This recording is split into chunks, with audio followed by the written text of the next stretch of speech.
Engineering, ऐसा कुछ नहीं है। लेकिन सभी संगठन देखिए, अभी फिलहाल में recently 2-3 track maintainer run out हुए, किसी संगठन ने कोई संज्ञान नहीं लिया। तो ये क्या रेलवे कर्मचारी फिर कौन है? फिर आप बोलते हैं कि ये बेस जिसकी छाती पर रेल चलता है उसका सुधार होना चाहिए। हम सिर्फ भाषणों में सुनते आ रहे हैं। इसके पहले भी जो नेतागण हैं, इसके पहले भी जो यूनियन है, वो भी ट्रैक मेंटेनर को बोलते आ रही है कि ट्रैक मेंटेनर के सीने पर रेल चल रही है, ट्रैक मेंटेनर के सीने पर रेल चलती है, बस सिर्फ भाषण। सर्वप्रथम माँ भारती को प्रणाम करते हुए आपके समक्ष दो बात रखना चाहूँगा, क्योंकि मुझे आदेश मिला है सीमित मात्रा में बात रखने का, और वो मुझसे होता नहीं है सीमित मात्रा में, क्योंकि मेरा केडर ही बहुत बड़ा है, जिसका मैं प्रतिनिधित्व करता हूँ वो बहुत बड़ा केडर है। तो मेरे से सीमित मात्रा में नहीं हो पाता है। जैसे हर कोई नेता बोलता है 2 शब्द, तो मेरे लिए 2 शब्द नहीं होता है, 2 पन्ने हो जाते हैं मेरे लिए। और समस्याएं भी बहुत जटिल रहती हैं, बहुत विसंगत, और अब सबसे ज़्यादा दुर्घटनाएं वाला जो केडर है, और दुर्भाग्यपूर्ण रूप से मैं कहना चाहूँगा कि इंजीनियरिंग से संबंधित जो है ट्रैक मेंटेनर, उसके जितना तकलीफ है मैं समझता हूँ किसी अन्य कैडर में नहीं है। और सबसे ज़्यादा टैलेंटेड पर्सन भी इसी कैडर में आते हैं। जितना भी आप देख लीजिएगा कि ट्रैकमैन से अभी मेरे साथ जितने भर्ती हुए थे उस समय 2004 में, उस समय 2012 तक का हमको एलडीसी का मिलता था। तो हमारे साथी हमारे बीच के कई सारे जैसे वर्मा जी वगैरह हैं, ओएस चीफ ओएस तक गए हैं और अन्य डिपार्टमेंटल में भी गए हैं। लेकिन उसके बाद ये फेडरेशन वाले क्या किए कि वो अवसर को भी रोक दिया गया एलएफआर और बीआरएफ में। तो बीआरएफ में इसके माध्यम से मैं चाहूँगा कि इसको पुनः स्टार्ट करने का एक विकल्प निकालें और रेलवे बोर्ड तक रखें। और यदि उसको अवसर ही नहीं देंगे तो आप वो अपनी योग्यता कहाँ से साबित करें? तो भले वो ग्रुप डी में आता है रेलवे में, तो रिटायरमेंट में कम से कम उसको अवसर का तो मौका दिया जाए। एक वो क्या चाह रहा है, एग्जाम में बैठने का अवसर, और कुछ नहीं मांग रहे हैं। कोई आरक्षण नहीं मांग रहे हैं, ना कोई विशेष रूप से कोई मतलब क्या बोलते हैं साइड से या बैकग्राउंड से, ऐसा तो नहीं मांग रहे कोई, सिर्फ मौलिक अधिकार। अभी मेरे ख्याल से मेरे भैरव जी भी बोल रहे थे और पुरुषोत्तम जी भी, जिसका संविधान क्या है, एक मौलिक अधिकारी को दे रहे हैं ना संविधान। तो फिर हम इंडियन रेलवे एम्प्लॉय होके इंडियन रेलवे के कर्मचारियों को मौलिक अधिकार नहीं दे सकते, तो किस प्रकार का हम संगठन बना रहे हैं और किस प्रकार की लड़ाई लड़ रहे हैं? किस प्रकार हम छोटे छोटे चीजों से जूझ रहे हैं। एक छुट्टी के लिए एक तानाशाह जो है प्रताड़ित कर देता है उस कर्मचारी को, मतलब अपनी लीला समाप्त करने के मतलब सुसाइड करने पर मजबूर करता है, सिर्फ छुट्टी को लेकर, सिर्फ छुट्टी को लेकर। कर्मचारी इतना बड़ा कदम ले रहा है, इतना बड़ा स्टेप ले रहा है, तो सोचो उसके ऊपर कितना गंभीरता से उसके मतलब समस्या होगी। एक छुट्टी के लिए कोई व्यक्ति, मैं नहीं समझता कि एक छुट्टी के लिए कोई व्यक्ति अपना जीवन समाप्त करने का इतना बड़ा स्टेप लेता होगा। लेता है क्या? ले सकता है क्या? नहीं ले सकता।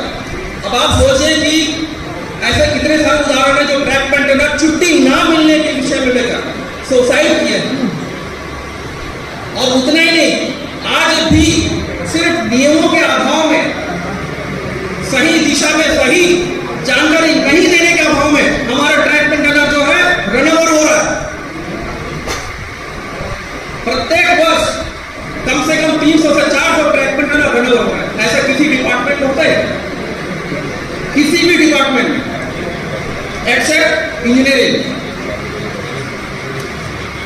ऐसा कुछ नहीं है। लेकिन सभी संगठन देखिए, अभी फिलहाल में recently 2-3 track maintainer run out हुए, किसी संगठन ने कोई संज्ञान नहीं लिया। तो ये क्या रेलवे कर्मचारी फिर कौन है? फिर आप बोलते हैं कि ये बेस जिसकी छाती पर रेल चलता है उसका सुधार होना चाहिए। हम सिर्फ भाषणों में सुनते आ रहे हैं। इसके पहले भी जो नेतागण हैं, इसके पहले भी जो यूनियन है, वो भी ट्रैक मेंटेनर को बोलते आ रही है कि ट्रैक मेंटेनर के सीने पर रेल चल रही है, ट्रैक मेंटेनर के सीने पर रेल चलती है, बस सिर्फ भाषण।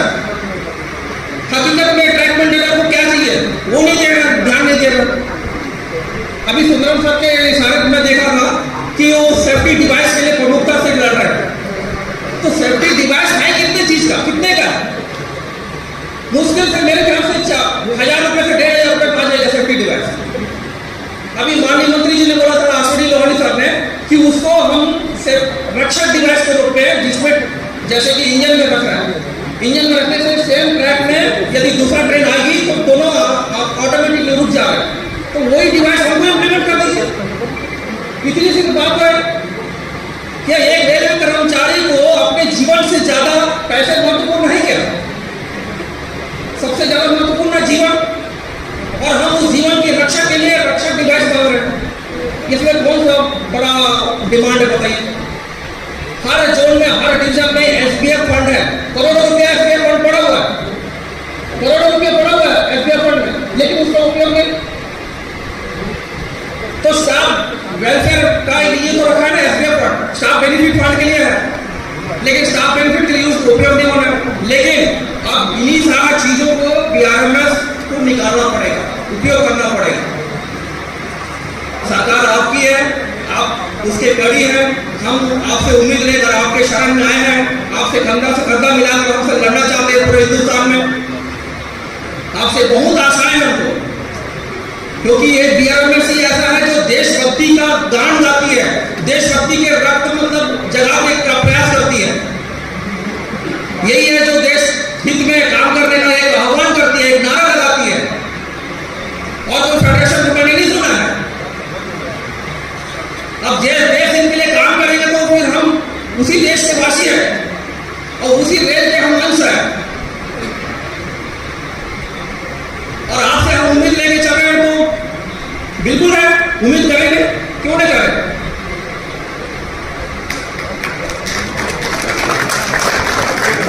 मैं चाहता हूं कि इस विषय को लेकर, प्रमोशन को लेकर, खासकर निचले स्तर के लेकर रिटायरमेंट तक का कम से कम 28 होने, 42 होने, एएनडीएम और डीएम तक बनना चाहिए।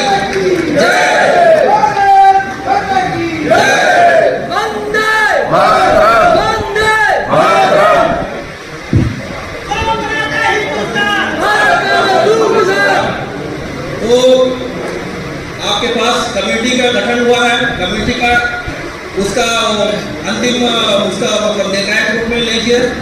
उसमें कुछ कम से कम उस पर एक कॉन्फ्रेंस करके बताइए कि बीआरएमएस के माध्यम से एक कमेटी का गठन हुआ। आरकेटीए का हम प्रतिनिधि के रूप में हम आएंगे आपके सामने में, नहीं तो फिर बोलेगा कि आप करेंगे काम और उसका श्रेय ले जाएगा, फिर एफआईआर रहेगा सारा। नहीं होगा। आपने कमेटी गठन किया और उसका रेल मिनिस्टर से लेके पूरा चेस करेंगे और कार्य को बिल्कुल मतलब सफलता के रूप में आप लेके आएंगे, लेकिन उसका श्रेय ले जाएगा वो लोग, क्योंकि उन लोग बोलते आ रहे हैं कि हमने पीएनएम में उठाया एजेंडा फलाना, वहां पर एनसीआर क्या बोलते हैं जेसीबी में उठाया करके, तो श्रेय ले लेगा। फिर हम अगला चुनाव में जब हम बात करने जाएंगे तो फिर वो लोग हमसे जालसाजी करेंगे कि एलडीसी ओपन टू ऑल, बीआरएमएस ने नहीं, उन्होंने किया है। तो आपके माध्यम से मैं चाहूंगा कि जो भी अभी मतलब अचीवमेंट्स आएंगे तो अचीवमेंट्स को आप बाकायदा एक कॉन्फ्रेंस कीजिए, कॉन्फ्रेंस के माध्यम से आप एक रखिए बात को कि बीआरएमएस के तत्वाधान में ये कमेटी का गठन हुआ और ये कमेटी के गठन के द्वारा ये निर्णय लिया गया, ये योजनाएं अमल में की जा रही है, ये मतलब स्टाफ के लिए निकाला गया है, तो ये आपका श्रेय जाएगा। फिर हम तो आई है नीचे देशभक्त मजदूरों